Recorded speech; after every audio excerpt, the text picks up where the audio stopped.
welcome to today's explainer. Look, if you're checking out the landscape of higher education today, you already know the deal.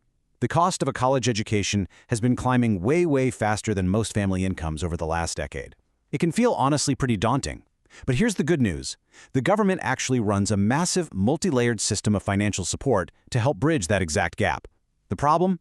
Well, it's usually buried under a mountain of bureaucratic jargon and super confusing portals.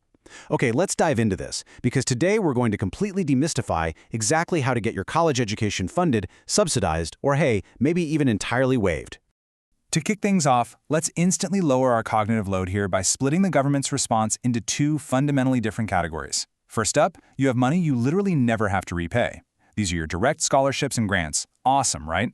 Second, you have money that reduces what you repay on a loan. The loan itself isn't free, but the government swoops in to pay or waive the interest for you. Keeping these two buckets completely separate in your mind is an absolute game changer. It's going to save you from chasing down the totally wrong application. So, think of this next part as your personal treasure map for navigating the bureaucracy.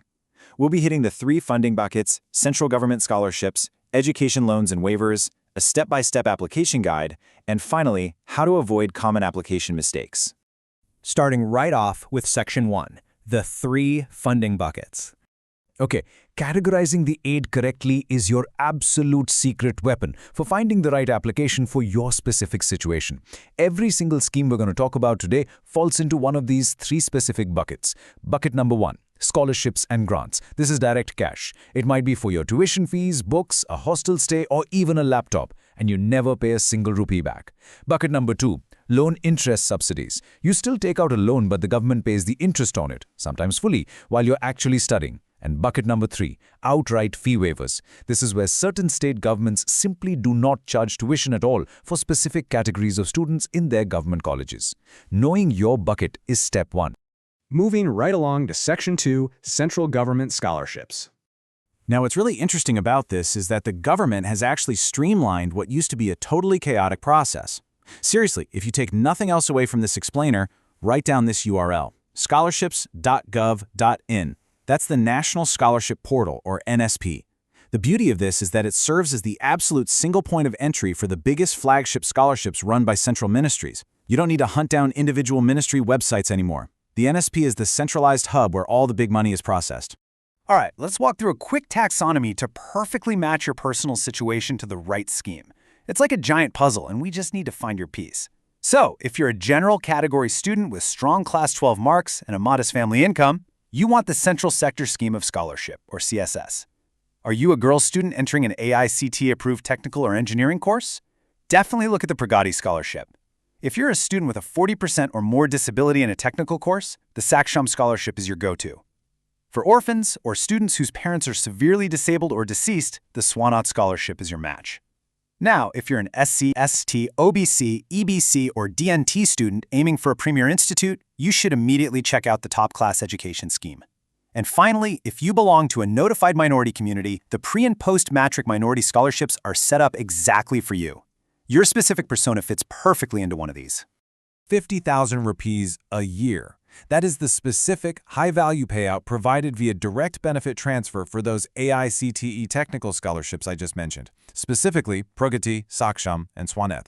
To put that into perspective, as long as your family income is under 8 lakh rupees, this is a massive chunk of direct cash to help you power through your technical degree or diploma.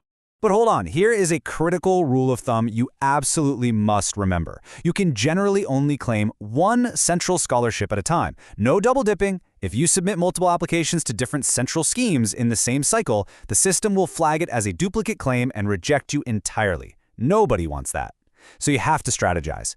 Look at the schemes you qualify for, compare them side by side, and pick the single best option with the highest benefit for your profile.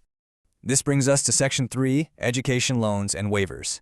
So what happens if you don't qualify for outright cash? Or what if the scholarship doesn't cover the whole shebang? Enter the PM Vidyalakshmi scheme. Approved by the Cabinet in November 2024 and fully operational in 2026, this runs through its own single portal at pmvidyalakshmi.co.in. This scheme is a huge deal. It offers collateral-free, guarantor-free loans up to 10 lakh rupees for admission into over 860 quality higher education institutions. And importantly, this is open to general category students too. If your family income is under 8 lakh rupees a year, you get a 3% interest subvention. Basically, that means a government-paid discount on your interest rate. Just keep in mind, this is a loan scheme that reduces your interest. It's not handing out non-repayable cash. There are a couple of other crucial loan supports you need to know about. First up, the Central Sector Interest Subsidy, or CSIS. This now runs through the PM Vidya Lakshmi portal and offers a 100% interest subsidy during your study period plus 1 year, provided your family income is under 4.5 lakh rupees. Then there's the Credit Guarantee Fund, where the government guarantees 75% of your loan amount if you default. This is great because it actually encourages banks to lend to you at capped interest rates. Oh, and a quick self-correction to a common misconception out there. If you've been reading up on the Pado Pardesh interest subsidy for minority students studying abroad, actually scratch that, don't read up on it. It was discontinued from the financial year 2022-23, so don't waste your time scouring the internet for it unless you have a time machine to take you back before March 2022. Now, stepping outside of the central portals for a minute, we have state fee waivers. States like Tamil Nadu and Madhya Pradesh literally waive 100% of tuition for specific categories, like OBC, SC, and ST students enrolled in their government arts, science, and professional colleges. But be warned, you will not find these on the National Scholarship Portal. You have to check directly with your local state higher education department. And if you're aiming for a professional course like engineering or medicine, the conditions are pretty strict. They often require that you're the first graduate in your family, with an income cap usually set around just 1 lakh rupees a year. Let's move to Section 4, the step-by-step application guide. Let's see how all this builds into actionable steps. Treat this sequence like a strategic mission checklist. Ready? Step 1 is the golden key. Complete your one-time registration, or OTR, on the National Scholarship Portal. This single ID unlocks multiple central schemes. Step 2, gather your documents before you even start typing. You're going to need your Aadhaar, an Aadhaar-seeded bank account, which just means your Aadhaar card is officially linked to the account at your actual physical bank branch, valid income and caste certificates, your last mark sheet, and a photo. Step 3, pick your single best scheme based on your category and income.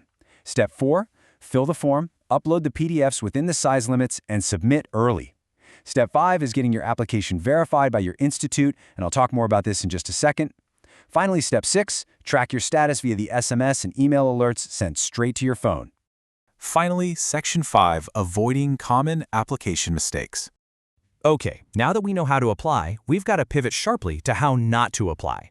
These are the trap doors that will automatically disqualify you, and we see them happen all the time. Choosing the wrong category, like, accidentally clicking general when you actually have an OBC certificate. Applying while attending an unapproved private college. Remember, your college must be approved by AICTE, UGC, or a recognized state body. Uploading an income certificate that is simply expired. Providing a bank account that isn't seeded with your Aadhaar. If you do this, the scholarship literally cannot transfer the money to you. And, as we discussed earlier, submitting duplicate applications for multiple central schemes in the exact same cycle. Avoid these at all costs, guys.